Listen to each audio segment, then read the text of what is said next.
Thanks for joining. Today, I will be presenting our work on performance analysis of the rank log K cache replacement.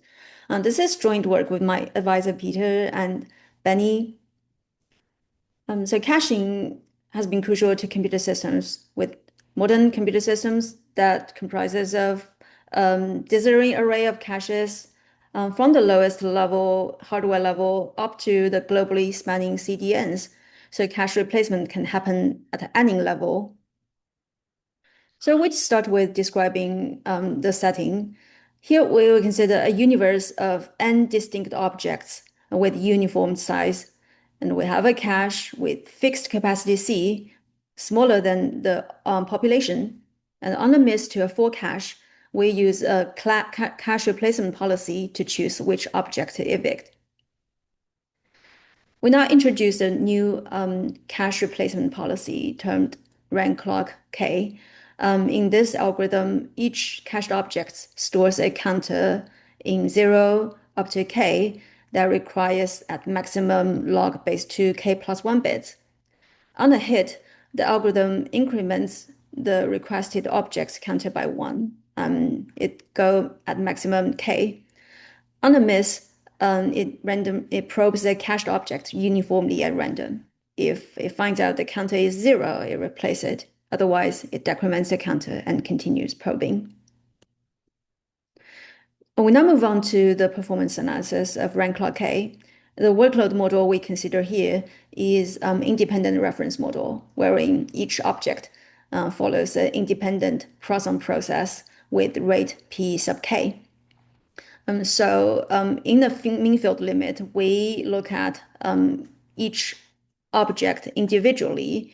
So its counter state evolves as a finite CTMC, where the counter goes up at a rate that is the same with the rival rate, P sub K, and the counter goes down at a globally fixed service rate, Z, which corresponds to the random probing.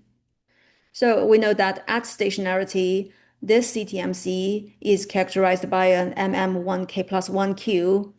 So the steady state probability K has counter J denoted X, follows the standard steady state distribution formula.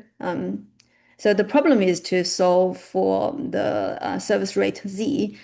It turns out Z is determined by the cache capacity constraint and is a simple bisection search on the fixed point. And we can prove that there is a unique Z for each fixed C. Essentially, we can extend a similar idea to go beyond independent arrivals.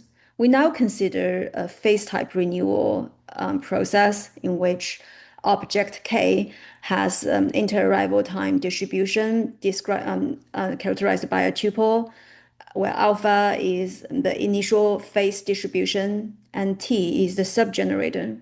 So in this case, the CTMC becomes a quasi-birth-death process where the counter goes up, follows a rate matrix mu alpha, and the counter goes down again at a scalar rate Z.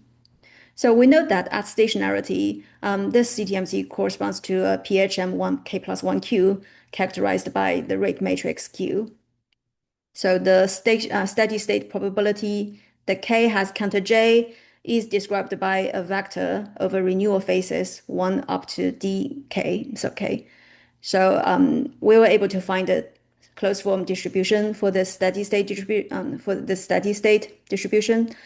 And again, the globally fixed service rate Z is determined by the cache capacity constraint, and there is a unique Z for each C. So finally, we validate our model against a suite of trace-driven simulations. In this figure, we show the mean absolute error between the model predicted miss ratio curves against simulated ones. So we use a range of different parameter configurations over the workload model labeled from A through R. So we can see as the population size grows, which is N, and the model prediction accuracy grows as well. which is expected by the mean field theory. So that concludes my short talk today. Thanks for staying with me.